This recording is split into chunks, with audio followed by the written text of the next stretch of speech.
నమస్కారమండి. నేను మీకు తెలిసే అనుకుంటాను.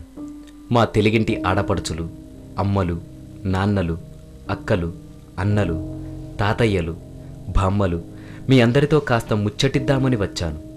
నా హృదయఘోషను వింటారని ఇలా వచ్చాను. అదేంటండి, చెట్టేమిటి మాట్లాడటమేమిటని అనుకుంటున్నారా?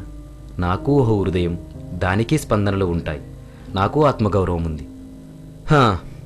ఇక నా గురించి చెప్పాలంటే, నేను చెట్టుని, ప్రగతికి మెట్టుని, మానవ జీవనానికి ఆయువు పట్టునంటారు అందరూ.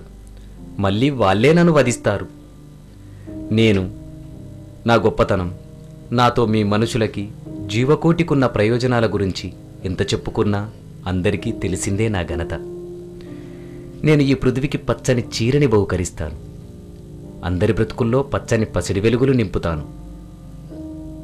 నేను నిస్వార్థిని, నిజాయితీకి కట్టుబడతాను.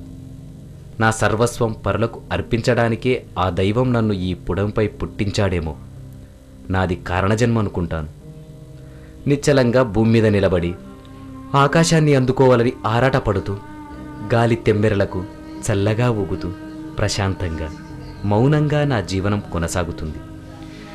ఈ పృథ్వీ పురుడు పోసుకున్నప్పుడే మేము అవతరించాము. మేము ఎన్నో రకాలుగా ఈ భూమి మీద ఉన్న జీవరాశులందరికీ ఏదో ఒక విధంగా ఉపయోగపడుతూనే ఉంటాం. పసివాడు పండు కోసం రాయెత్తి కొట్టినా నాకు కోపం రాదు. ఆ రాయి దెబ్బకి పండుని బహుమతిగా ఇస్తాను. నేను నవ్వుతున్నట్టుగా ఉండే నా పూలను అతివలు కోసుకున్నా నాకు వీసమెత్తు కోపం కూడా రాదు. ఎందుకంటే నా పూలు ఆ భగవంతుడి పాదాల చెంతకు చేరి వర్ధిల్లుతాయి. భగవంతుని మెల్లో హారంగా మారే అదృష్టం ఎవరికుంటుంది చెప్పండి? అతివల తల్లో కూడా విరబూస్తారు. మానవ సేవే మాధవ సేవ అని మీరనుకుంటారు. నేను మాత్రం జీవసేవే మాధవ సేవ అనుకుంటాను. నాకు ఇవ్వడమే తెలుసు, పుచ్చుకోవడం తెలీదు. ప్రకృతిలోని వాతావరణ సమతుల్యానికి మా చెట్టు జాతి అంతా పెట్టని కోటలా నిలబడి ఉంది. మా చెట్లల్లో చాలా రకాల జాతులున్నాయి. కొన్ని వేల కోట్ల జాతుల చెట్లున్నాయి. మనుషుల్లా మేము ఈ చోటి నుండి మరో చోటికి నడవలేం. ఎందుకంటే మాకా భగవంతుడు ఇలాగే ఉండమని ఆదేశించాడు గనక. కాలంతో పాటు మనుషుల్లో చెప్పుకోలేనంత మార్పు వచ్చింది. ఆ మార్పు ముందుగా మా మీద గొడ్డలిగాటికి నాంది పలికింది. ఈ మనుషులు తమ అవసరాల కోసం పచ్చని అడవులను నరికి చంపుతున్నారు. మా శవాల శకలాలను చీల్చి రకరకాల వస్తువులను తయారు చేసుకుంటున్నారు. ఏమిటి దౌర్జన్యం? ఎంతకాలం ఈ ఊచకోత? మమ్మల్ని బతకనివ్వరా? మాకు ఈ పుడంపై స్వేచ్ఛగా బతికే హక్కుందని సాక్షాత్తు ఆ దైవమే తలంచింది. దయచేసి మమ్మల్ని బతకనివ్వండని ఎంత మూగాలాపనగా వేడుకున్నా మనుషుల గుండెల్లో కాస్తైన కరుణ రాదేం? వన్యప్రాణులకి, పక్షులకి మేమంటే చాలా ఇష్టం కాబోలు. అందుకే అవి ఏనాడూ మా వినాశనాన్ని కోరుకోలేవు. అవే మాకు ఆత్మీయ నేస్తాలు. కానీ మీ మనుషులున్నారు చూడండి, మీ కసలు జాలి దయ లేనేలేవు. మమ్మల్ని నరకడంలో మీకు అత్యంత పైశాచికానందం కలుగుతోందనడంలో సందేహం లేదు.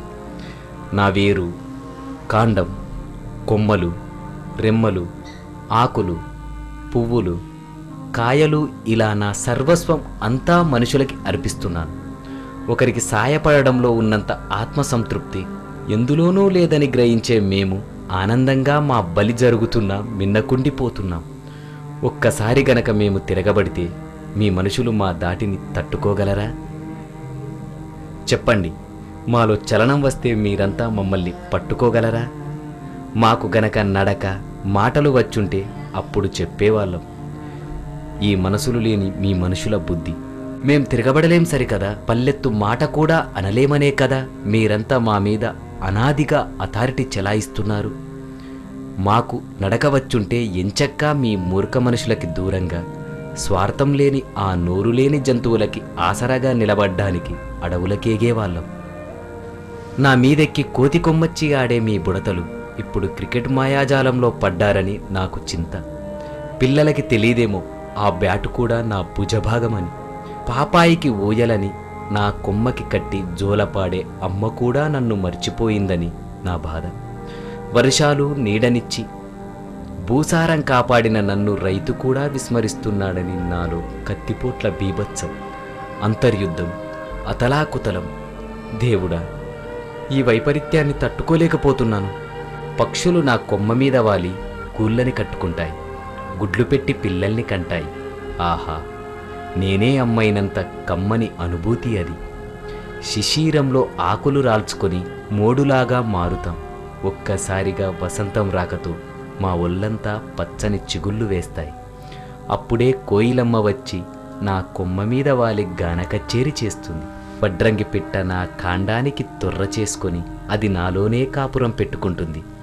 సీతాకోక చిలుకలు, తుమ్మెదలు, కాకులు, కొంగలు, గద్దలు వంటి విభిన్న రకాల పక్షులన్నీ నా దగ్గరకి అతిథులుగా వచ్చి ఆప్యాయంగా పలకరిస్తూ వెళుతుంటాయి. చల్లని నీడనిస్తాననేనా నా మీద మీకు కక్ష? విత్తు చిన్నదైన మహావృక్షంలా ఎదగాలని మమ్మల్ని ఆదర్శంగా చూపిస్తారు. మాలో కొన్ని చెట్లని పూజిస్తారు, కొన్ని చెట్లని ద్వేషిస్తారు. అయినా ఎవరి అభిప్రాయం వారిదని విని ఉసూరుమంటాం. మమ్మల్ని నరికి, చంపి, కోసి మా శవాలతో వ్యాపారం చేసుకుంటున్నారు మీ మనుషులు. మనుషులకి హాని కలిగించే కార్బన్ డయాక్సైడ్ని మేము పీల్చుకొని మీకు అవసరమయ్యే ప్రాణవాయువైన ఆక్సిజన్ని అందిస్తున్నాం. మేము లేకపోతే పంచభూతాల్లో ఒకటైన గాలి ఉండదు. గాలి లేకపోతే జీవకోటి మనుగడకే పెనుముప్పు కదా. మమ్మల్ని ఖండ ఖండాలుగా ముక్కలు ముక్కలు చేసి మీకు అవసరమయ్యే ఫర్నిచర్ని, ఇంటి సామాగ్రిని తయారు చేసుకుంటున్నారు. ఎటు చూసినా ఏముంది గర్వకారణం? అంతటా మా అవశేషాలే. మేము చచ్చిపోయి కూడా మీకు విశ్రాంతిగా కూర్చోవడానికి, పడుకోవడానికి, చదువుకోవడానికి కుర్చీలు, బల్లాలు, మంచాలుగా మారాం. మాతో ఎన్నో రకాల వ్యాపారాలు చేసుకుంటున్నారు. విలువైన చందనాన్ని అతి దారుణంగా నరికేసి ఎక్కడిక్కడికో మా పార్థివ దేహాల్ని సాగనంపుతున్నారు. సబ్బులు, పౌడర్లు వంటి సౌందర్య సాధనాల్లో కూడా మమ్మల్ని అవసరానికి వాడుకుంటున్నారు. ధాన్యం, పప్పు, ఫలాలు సహా ఎన్నో లెక్కలేని త్యాగాలు చేస్తున్నాం. మీ మనుషులకు ఆహారం కూడా మా చెట్టు చేమ నుండి వచ్చిందే. మా చెట్టు జాతి లేకుంటే ఈ మనిషి బ్రతుకు అంధకార బంధూరమే. సాంకేతిక, యాంత్రిక ప్రభంజనంతో సహా జనాభా పెరుగుదలతో మా తరుగుదల ఊపందుకుంది. జన్మభూమి కార్యక్రమమని, హరిత విప్లవం అంటూ రాజకీయ నాయకులు, ఇటు ఉద్యమకారులు, కవులు, రచయితలు ఎంతగా ఉద్యమించినా ఎందుకో ఆ ఉద్యమం తనదాకా వచ్చేసరికి నీరుగారిపోతుంది. వేప, చింత, జామ, గానుగ, నేరేడు, టేకు, జమ్మి, చందనం, ఈత, గులాబీ, మునగ ఇలా ఎన్నో రకాల చెట్ల జాతులున్నాయి మావి. అందరమూ మానవాళికే ఉపయోగపడుతున్నాం. ఇది మా కర్మమో లేక మాది ఈ చెట్టు జన్మ ప్రాప్తమో తెలీదు. పచ్చని అడవుల్ని నరుకుతూ ఇల్లు కడుతున్నారు. మా ఉనికిని దూరంగా నెట్టేస్తున్నారు. ఎన్నో ఔషధాల్లోనూ మా శరీర భాగాలను వినియోగించుకుంటున్నారు. కల్లో కూడా ఎవరికీ ఏ పాపం చేయని మా కిందికి శిక్షలు.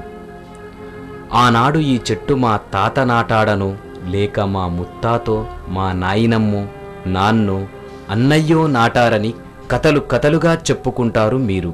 ఆనాటి పెద్దవారిలోని విజ్ఞత ఈ తరం మీలో ఎందుకు కొరవడింది?